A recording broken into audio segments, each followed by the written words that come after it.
torna assim possível a vida na Terra, porque se nós tivéssemos muito frio não conseguiríamos sobreviver. Então, quais são as causas destas alterações climáticas? Como já falámos, pode ser as nossas atividades, como a queima de combustíveis fósseis, através do uso de automóveis ou da indústria. Temos também a desflorestação, que é o abate de árvores. As árvores são muito importantes porque absorvem o dióxido de carbono que anda no ar e depois emite o oxigênio que nós precisamos para respirar. Então, se nós abatermos estas árvores, não vamos ter o oxigênio para respirar e vai haver mais dióxido de carbono. Temos também os gases fluorados, a atividade industrial e a pecuária intensiva e industrializada, que geram muitos gases com efeito de estufa. Mas temos também as causas naturais que não dependem de nós, como a variação da radiação solar, temos a variação do movimento da Terra em torno do Sol, o El Niño e a Laninha, que tem a ver com o aquecimento e o arrefecimento das águas superficiais no Oceano Pacífico, e temos também o vulcanismo. As consequências que nós podemos verificar com as alterações climáticas é principalmente o aumento da frequência dos fenómenos meteorológicos extremos, que são, por exemplo, os incêndios, as inundações, temos também a seca e, por exemplo, as ondas de calor e as vagas de frio causam muitos problemas de saúde. E temos, por exemplo, a seca com a diminuição da água, e isso vai atingir a produção dos nossos alimentos e também vai levar à extinção das espécies. Podemos ver também o degelo, principalmente no Ártico e no Antártico, que faz com que o nível médio das águas do mar aumente. Se nós formos à praia onde nós costumamos ir todos os anos, podemos reparar que o mar está a subir cada vez mais. Vemos também um aquecimento dos oceanos, e isto traz tudo muitos gastos para a sociedade e na economia, principalmente em infraestruturas, quando há, por exemplo, inundações, pessoas para recompor a cidade têm muitos gastos, e também na saúde.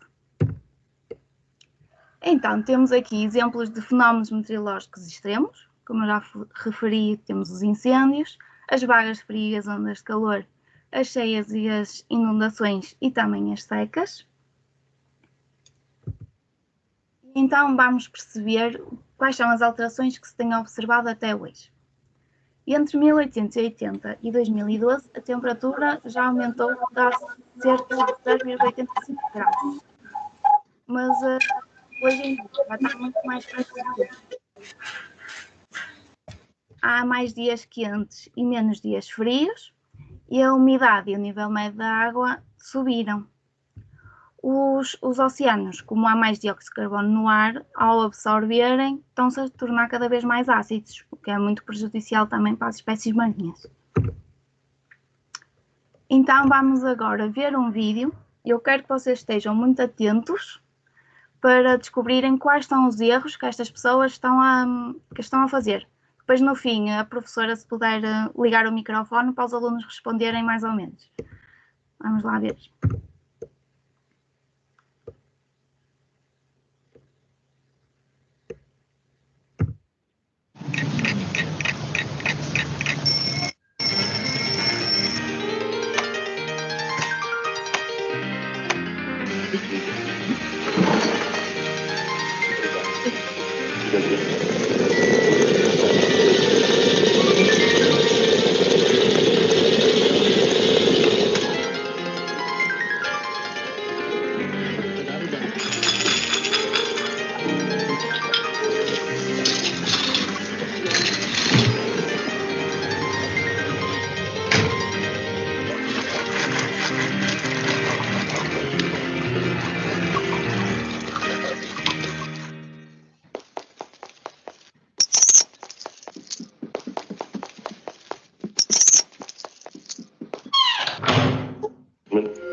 E então, se a professora agora pudesse ligar o microfone para eles falarem um bocadinho, eu vou só tirar a apresentação para vocês.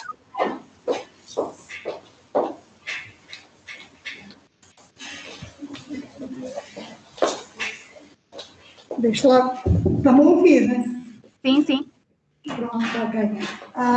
Então, eu acho que os meninos estiveram todos com muita atenção.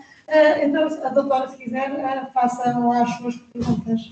Então, eu quero saber o que é que vocês acham.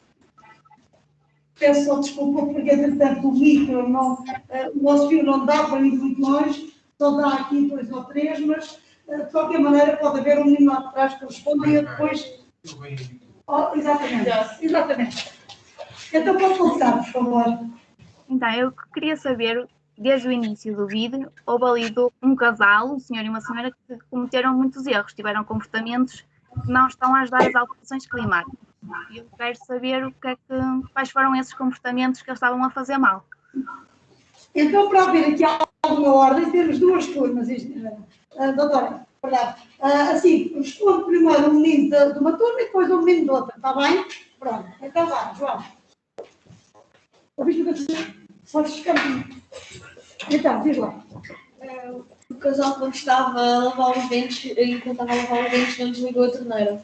Muito bem. Nós devemos sempre poupar a água, fechar sempre a torneira quando ela está a ser possível. Não é? Muito bem. Próximo. Ainda não sabes estar a responder.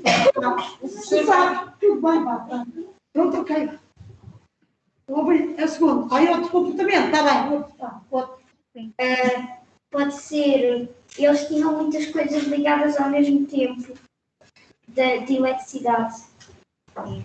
Nós devemos sempre poupar energia e evitar deixar as coisas ligadas. Principalmente os controles dos telemóveis, quando não estão a carregar demasiado aqui, ter muito cuidado com isso. Sim. Mais. Ok. Outra vez. Olha para ali. Era só fumaça.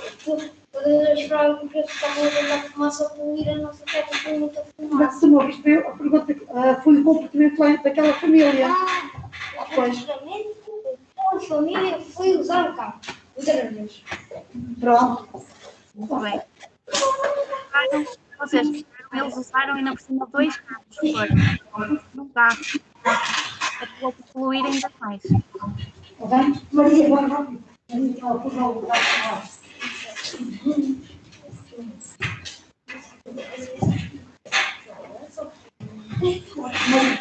Foi quando levaram os dentes e deixaram a torneira aberta. Então outra. Quando saíram de casa deixaram as luzes acesas. Ouviu? Não ouviu? Não. Fez alguma experiência. Quando? Quando saíram de casa deixaram as luzes acesas. Exatamente. Um erro muito grave. E se nós estamos a gastar muita energia, que depois vai acabar por poluir ainda mais. Muito bom. Mais ainda, doutora, Não, vamos ver então agora as soluções. ok. Então vamos ver.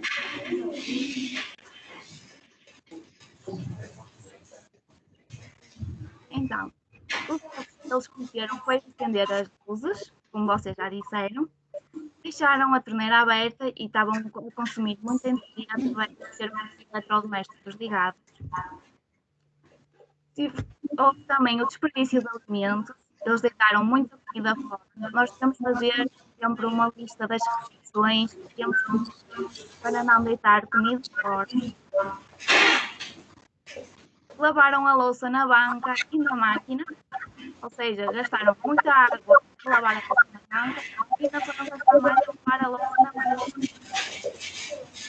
Lavar os dentes com a torneira aberta, como vocês também disseram, deixaram. Usaram os 2 automóveis.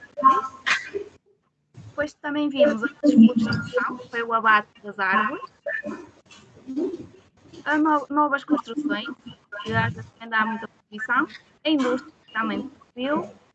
E muitos transportes poluentes, como o barco e também os automóveis. Vamos ver então mais um pequeno vídeo sobre o que é que se pode fazer depois.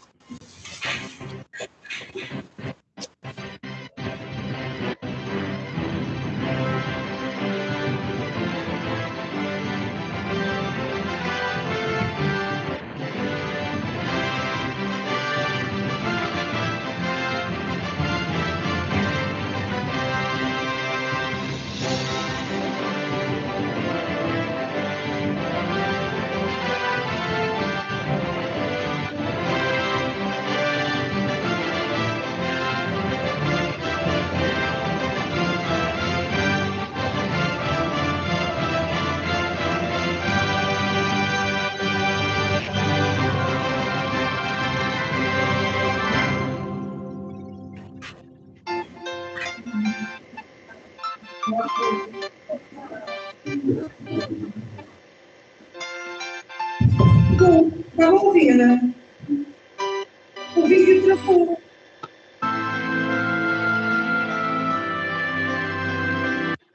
Tinha só um vídeo? Não. O vídeo travou. Oh, espera aí que eu ponho outra vez. Sim, obrigada.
Nós com este vídeo podemos ver usar energias renováveis, podemos ver as eólicas, as barragens, utilizar a energia hídrica e a energia eólica. Temos que ter atenção aos eletrodomésticos. Vocês podem, quando os vossos pais forem comprar um eletrodoméstico, ajudá-los a escolher. Devem ter sempre atenção à etiqueta e rejeitos. Mais à frente iremos falar sobre isso. E usar lâmpadas LED, que são mais económicas. E o uso também da bicicleta, também podemos ver isso. Dá um movimento, podemos deslocar de forma a não emitir tanto gases com efeitos e não usar o automóvel. Então, o que é que nós podemos fazer para ajudar nas alterações? Temos, por exemplo, a proteção das luzes e das calçadas, que é a forma aquela bomba que nós estamos habituados a ver. E assim as pessoas não passam por cima para Temos a capacidade de resposta a desastres naturais, com os bombeiros e a proteção civil. Temos o uso dos recursos hídricos de forma eficiente, poupar sempre a água, vimos no vídeo. Gerir as áreas propensas a inundações, através do uso, por exemplo, de bacias de retenção, que vão fazer com que aquelas áreas que se inundam muitas vezes acabam por não se inundar e não trazer tanto desgaste para a cidade. E plantar árvores autóctones. As árvores autóctones são árvores que são do próprio território e então são mais resistentes a esta variação do clima e devem ser também menos vulneráveis aos incêndios e às doenças. Lá está, o que eu estava a dizer, as florestas autóctones, quando nós fazemos a reflorestação, ou seja, quando nós plantamos novas árvores, as árvores devem ser autóctones do próprio território e adaptar melhor, tanto ao solo como ao clima. E assim vão ajudar a regular e a melhorar o clima e purificar o ar, através da absorção do dióxido de carbono e reduzindo assim o efeito de estufa. Em Portugal temos o exemplo do castanheiro e do carvalho. Vamos ver mais. Então lá está, nós diariamente o que é que nós podemos fazer em casa? Usar as lâmpadas ecológicas, como vimos no vídeo, o senhor anda no carro. Desligar a luz sempre que não esteja a ser preciso e aproveitar a luz que vem das janelas. Não deixar os equipamentos elétricos de casa em stand-by, ou seja, aquela luzinha vermelha ligada, muitas vezes da televisão. Agora até há umas triplas que têm um botãozinho que é muito mais fácil para desligar. Temos que tirar sempre os carregadores das fichas quando não estão a ser utilizados. Secar a roupa no estendal em vez de usar a máquina de secar a roupa. E reduzir o consumo de carne, já que não estufa. Então temos as energias renováveis e as não renováveis. As energias renováveis utilizam os recursos naturais, como por exemplo o vento, o sol e o movimento das águas. E são renováveis porque estas conseguem renovar, ou seja, mantêm-se conectadas ao longo do tempo. Temos o exemplo da energia solar, da eólica, da hídrica, das ondas e das marés, que têm a ver com o movimento das águas, a geotérmica, que é o calor, o vento, e as fumaças. Pelo contrário, temos as energias não renováveis. Estas acabam por se esgotar. E temos o carvão, do petróleo, o gás natural, os poluentes, e temos a energia nuclear. Tem as duas vantagens e desvantagens. Por exemplo, as energias renováveis têm vantagens no facto de serem evitam o aquecimento global e a emissão de dióxido de carbono, e menos riscos, criam mais emprego e têm uma maior autonomia e eficiência. Mas também tem desvantagens. Os custos elevados têm impactos negativos. Peço desculpa, estou a ouvi-la com muitas interferências. Não. Melhor. Já me consegue ouvir melhor? Fala lá, por favor. As energias renováveis também têm desvantagens. Sim. Era a filha que devia estar à frente do microfone. Peço desculpa. Então eu vou voltar a repetir. Temos as energias renováveis, que têm vantagens como o facto de serem inesgotáveis, evitam o aquecimento global, reduzem a emissão de dióxido de carbono, têm menos riscos, emprego, uma autonomia e eficiência energética, mas também têm desvantagens, como os custos elevados de equipamento, têm impactos negativos no meio ambiente, por exemplo, na hidroelétrica, que nós vemos mais 10 barragens, e sofrer erosão dos solos. Por exemplo, as eólicas, para obter energia eólica, fazem muito ruído, também acaba por ser poluição sonora. Temos uma combustão que não limpo, que é a biomassa. Energias renováveis são potentes, porque nem sempre é sol quente. Há uma destruição natural dos ecossistemas. Há uma descontrole de sedimentos fluviais que vão alimentar as praias marítimas. Os sedimentos ficam presos nas barragens e depois não permitem que estes cheguem às praias. Uma deslocação da população e uma destruição da base económica. As energias não renováveis também têm vantagens e desvantagens, embora as vantagens sejam poucas. Só temos o largo conhecimento, o facto dos preços serem mais baixos e o petróleo poder gerar mais derivados. Temos muitas desvantagens e graves, como o facto de serem eficazes, poluem o ar através da exploração de emissões. Então, a origem do aquecimento global são prejudiciais para o meio ambiente. Podem criar as áreas, há um custo elevado, podem ocorrer também danos. Aqui, como eu tinha falado, somos os transportes mais ecológicos, a bicicleta, o andar de bicicleta, embora poluam, diminuem a quantidade de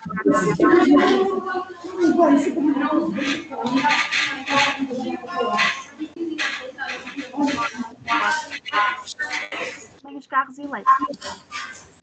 O que eu gostava de falar para vocês, os vossos pais a trocar os eletrodomésticos, uma etiqueta e para que seja. Peço desculpa outra vez, realmente está a ficar um bocadinho complicado, porque há mesmo muita interferência, não se consegue. Não sei se será, penso que não é daqui do nosso, mas não sei. Não sei, ontem funcionou bem, não havia interferência. E se tentar desligar o microfone, será que... Eu já me desliguei, eu vou tirar o microfone, se calhar, não. Vamos experimentar, certo? Se tirares daqui, deixa Pois, se tirarmos, deixa-me Se desligarmos este aí. Vamos tentar desligar aqui o stand. Vamos tentar desligar o stand. Assim, já me conseguem ouvir melhor?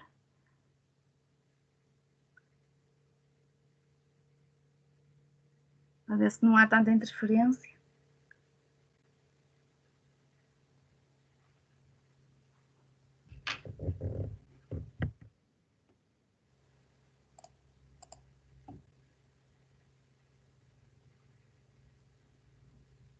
Já me conseguem ouvir melhor assim, não? Ok, vou então continuar a apresentação.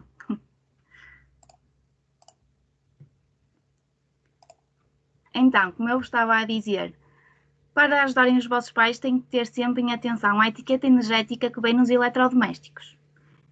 Para ser eficiente e gastar menos energia possível, temos que tentar que seja sempre A+, ou A++, ou A+++. E temos sempre que poupar água. Tentar tomar sempre banho de ducha em vez de utilizar banhos de banheira, que gastam muita água. Terem atenção às lavagens nas máquinas da roupa e da louça. E tentar reciclar, reutilizar a água, por exemplo. Está a chover, nós enchemos um regador e depois podemos utilizar essa água para regar as plantas. Claro que temos sempre que lavar os dentes e fechar a torneira, tentar poupar o máximo de água possível. Temos também que escolher embalagens maiores. Por exemplo, se nós comprarmos uma garrafa de 1 litro, traz a mesma quantidade de água do que se comprarmos 2 garrafas de meio litro. A questão é que vamos estar a reduzir o lixo que vamos produzir. Devemos utilizar também sempre produtos que sejam reutilizáveis, ou seja, que metemos também no ecoponto, e comprar apenas o que é necessário, fazer a lista para comprar apenas o que é necessário e ter atenção ao fabrico dos produtos e qual a sua origem. Temos que perceber se eles têm que percorrer muitos quilómetros, que emitem muitos gases com efeito de estufa, para chegar à nossa beira. Ter sempre em atenção que sejam produtos nacionais, que sejam produzidos em Portugal. E então devemos fazer uma alimentação sustentável, que tenha um baixo impacto ambiental, contribua para a nossa segurança alimentar e nutricional, que proteja a biodiversidade e o ecossistema, que otimize os recursos naturais e humanos, que seja acessível para a população e economicamente justa. Então, como é que nós podemos fazer isto? Consumir alimentos de produção local e de acordo com a sazonalidade, ou seja, que sejam de Portugal e conforme estejam disponíveis. Consumir mais produtos de origem vegetal, como os legumes, as sementes, a fruta, e de preferência que sejam biológicos, porque não usam inseticidas e pesticidas que emitem gases com efeito de estufa. Minimizar o desperdício alimentar, como nós vimos no vídeo, as pessoas deitam muita comida fora, então é necessário nós planear as nossas refeições para que não se estrague comida. Economizar energia e minimizar a utilização das embalagens, por exemplo, utilizar quando nós compramos um pacote de bolachas para levar para a escola para comer durante o dia. Em vez de comprarmos aqueles pacotes de bolachas que vêm em plásticos, podemos utilizar aquelas caixas de plástico, como nós chamamos os tupperwares, para meter as bolachas e levar para a escola. E assim vamos reduzir a quantidade de plástico e de lixo. E adotar uma dieta que seja próxima da mediterrânica, que é, novamente, os frutos e os legumes, o azeite e evitar o consumo das carnes vermelhas. Oi.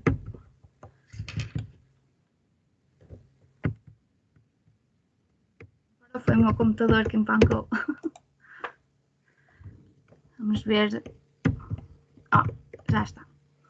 Devemos aplicar a política dos 3 R's, de certeza que vocês já ouviram falar, que é o reduzir, reutilizar e reciclar. Nós devemos reduzir, ou seja, produzir a menor quantidade de resíduos possível, a menor quantidade de lixo. Para isso podemos usar, por exemplo, os panos de cozinha, guardanapos e lenços de pano, em vez de usar aqueles de papel, porque estes podem ser lavados e voltar a utilizar. Imprimir folhas de frente e verso, reduzimos logo para metade o uso do papel. Comprar a menor quantidade de embalagens possível, também já falámos. Recusar a publicidade não endereçada, muitas vezes recebemos publicidade em casa que vai logo para o lixo, não há necessidade nenhuma disso. Preferir os produtos reutilizáveis e recarregáveis, como por exemplo as pilhas, podem ser recarregáveis. Devemos reutilizar, ou seja, voltar a usar os produtos antes de os deitar fora, como por exemplo usar as garrafas de água ou dos detergentes da roupa para organizar os lápis de cor e os marcadores, ou usar mesmo para se transformar num vaso para plantarmos algumas plantas.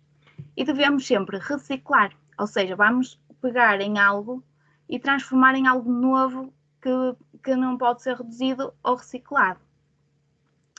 Por exemplo, os produtos devem ser reciclados nos ecopontos. separados corretamente, o azul para o papel, o vidro é no verde e os plásticos no amarelo. Então, vamos agora falar da economia circular. A economia circular é um modelo que é sustentável e que pretende alterar o que nós utilizamos mais frequentemente agora. Em que é que consiste esta economia linear? Utilizam, por exemplo, os recursos naturais, vou dar um exemplo de uma árvore, que obtém a matéria-prima, que é a madeira, onde fazem o produto e depois esse produto, depois de ser utilizado, vai para o lixo. E o que é que isto vai dar origem? Como a população está a aumentar, estes recursos naturais vão ser cada vez mais precisos. Então, o planeta não vai conseguir produzir de maneira a abranger esta necessidade toda. Então, vão acabar por se esgotar, o que vai tornar este modelo insustentável. Além de que nós, ao deitarmos fora, logo na primeira utilização, o produto, vão criar muitos resíduos. E então, isto vai emitir muitos gases com efeito de estufa. A União Europeia quer alterar a legislação para que se utilize uma economia circular. Em que é que consiste a economia circular? Utilizam a matéria-prima através de energias renováveis, com produtos que são recuperados ou reciclados. Quando fazem o produto, têm atenção para que depois possa ser reciclado. A distribuição desse mesmo produto utilizam transportes que sejam mais eficientes e não tão poluentes. E depois de utilizar esse produto, em vez de ser deitado fora, pode ser utilizado novamente e, através da reciclagem e utilizado novamente como matéria-prima, tornando assim isto um modelo sustentável. Tem muitos benefícios a nível ambiental, social e económico. A nível ambiental, vai diminuir a procura das matérias-primas, vai conservar o capital natural, vai diminuir as emissões dos gases com efeito de estufa e os resíduos, e assim vai combater as alterações climáticas. Podem melhorar e prolongar as relações com diferentes parceiros e os riscos do fornecimento são menores, e vai aumentar a criatividade para reduzir os custos. Tem uma economia verde e de baixo carbono, cria também emprego, reduz o desperdício e estes produtos são mais duradouros e inovadores. Então, para mitigar os impactos das alterações climáticas, é necessário adotar esta economia circular. Vamos ver um vídeo de uma marca que de certeza que vocês conhecem que já o adotou.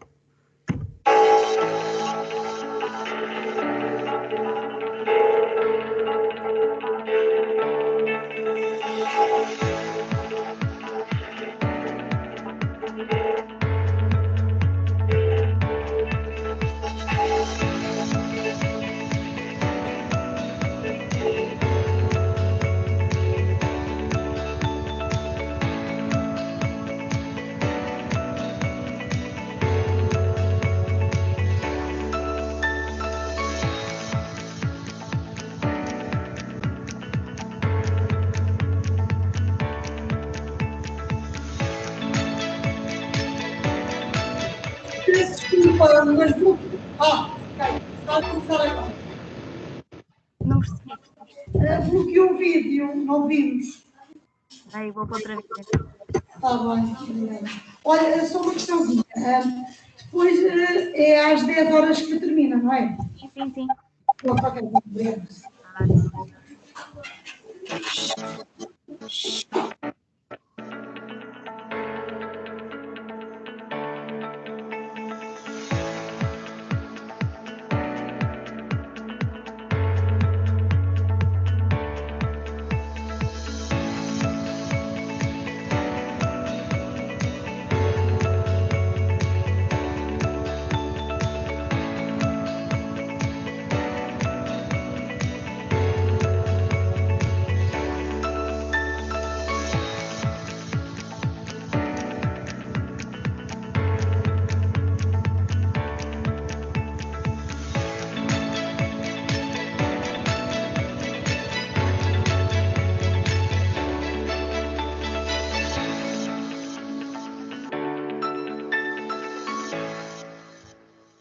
então, como vocês puderam ver, a marca que já adotou este modelo é a Coca-Cola, que todos nós conhecemos e que tem muita produção.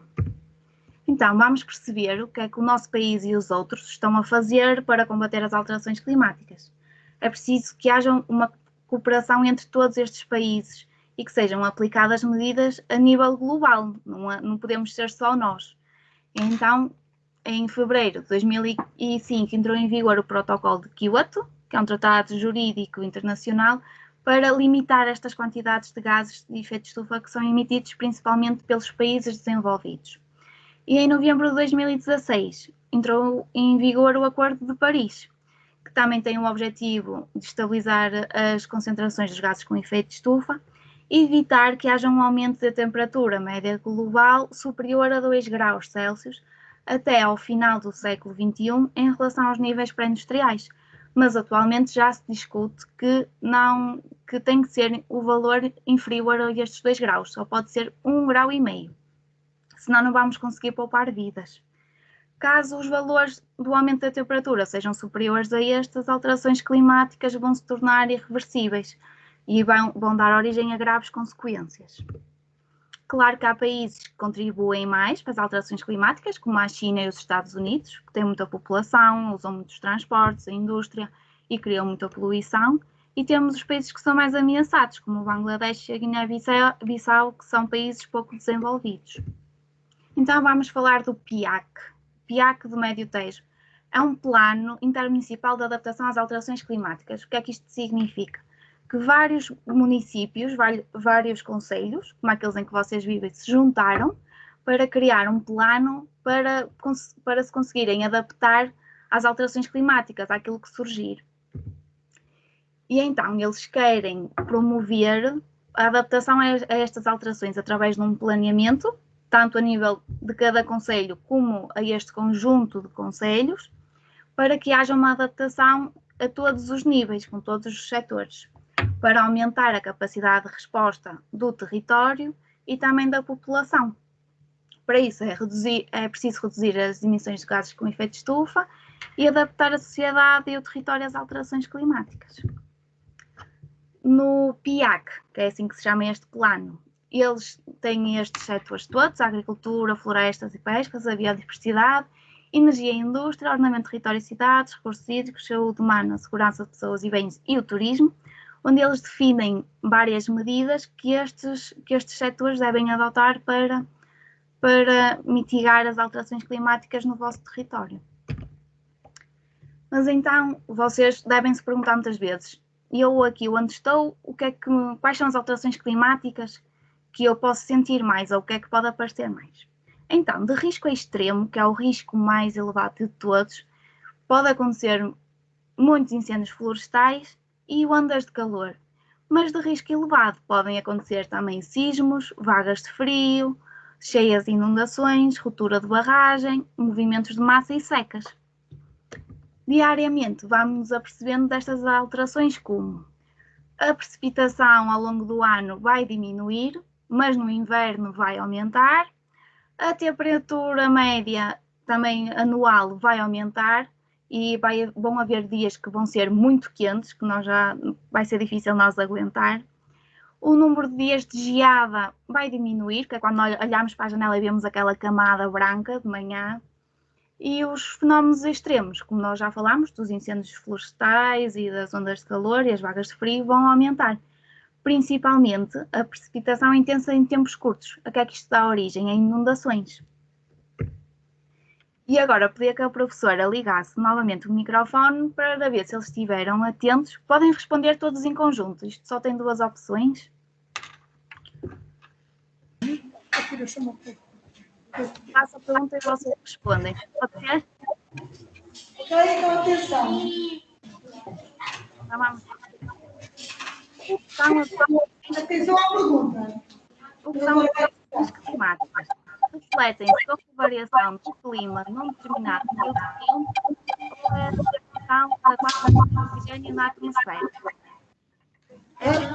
Não percebemos, pode tentar sintetizar um bocadinho mais a pergunta, por favor. A pergunta é: o que é que são as alterações climáticas? Tem a ver com o oxigênio ou a variação do clima? Ouviram? peço desculpa. Agora deixei de ouvir.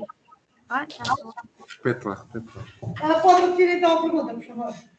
o que são as alterações climáticas? Tem a ver com a variação do clima ou a quantidade de oxigênio?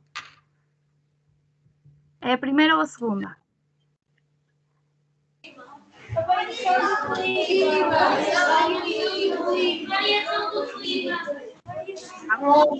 A variação do clima.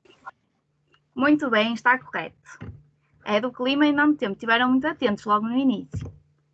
Vamos então à segunda pergunta.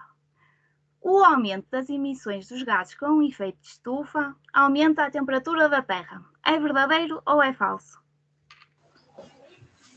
Responda.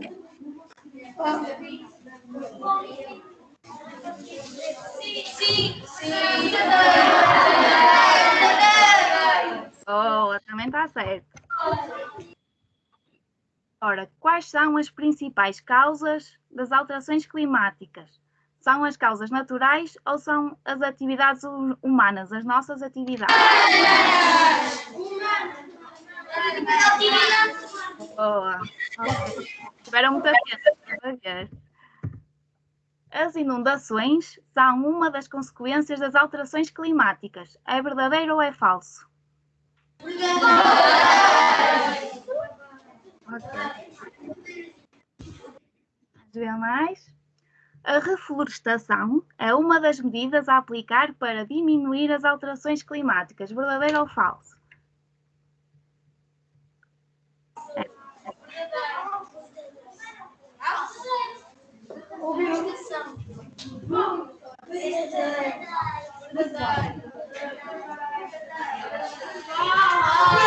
Olha, pensem um bocado. Olha, pode repetir outra vez. Falso. Ouçam bem.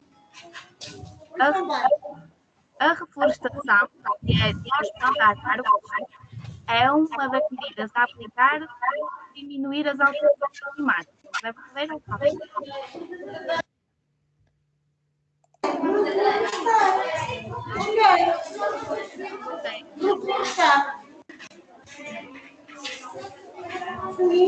Já respondemos. A seguir, qual destas opções é uma medida que nós devemos fazer para aumentar as alterações climáticas? Usar os transportes individuais ou tomar banho de duche? Qual destas opções é que aumenta as alterações climáticas?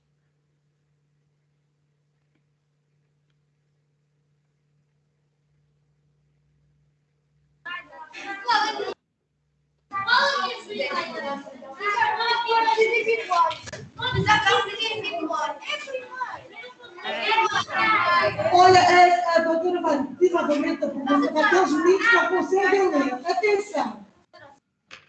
Eu vou repetir então. Eu quero saber qual destes dois comportamentos que eu vou dizer aumenta as alterações climáticas. É o uso dos transportes individuais, dos carros normais, ou o tomar banho de duche?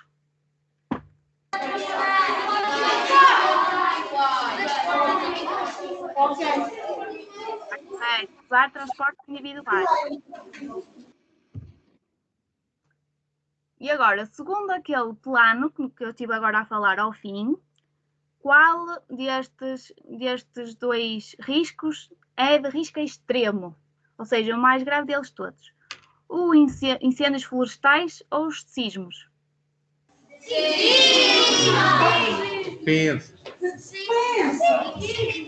Incêndios florestais. Na nossa região. Na nossa região. Ok.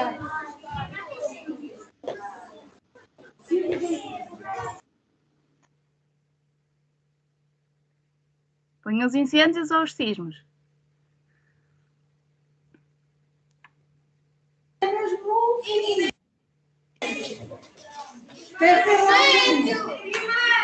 Pensem lá um bocadinho.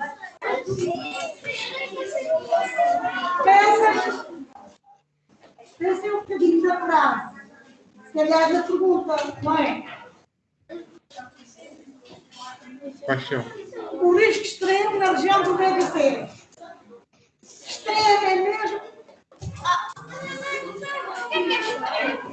é extremo. Extremo é muito alto. Tem mais probabilidade de acontecer. Extremo.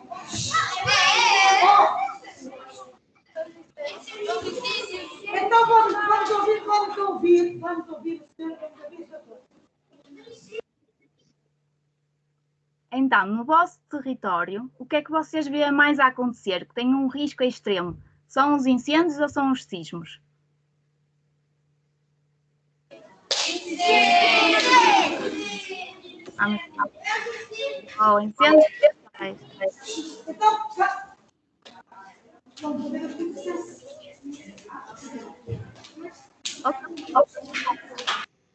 O que é que vocês vão ver agora diariamente? Vai haver um aumento do número de dias de geada, que é aquela camadinha branca, como nós falamos, ou um aumento da temperatura? Aumento da temperatura. Sim. Aumento da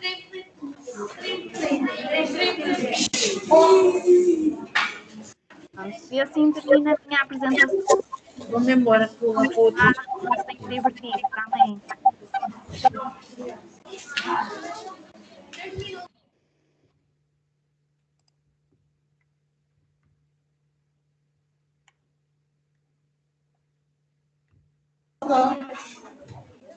Não sei se alguém tem alguma dúvida, alguma questão. Pronto, espero que tenham gostado então e tenham muito cuidado com os outros comportamentos diários. ouviram? Ok. Então vamos agradecer à doutora Cláudia. E até uma próxima oportunidade. Muito obrigada. Obrigada. Obrigada.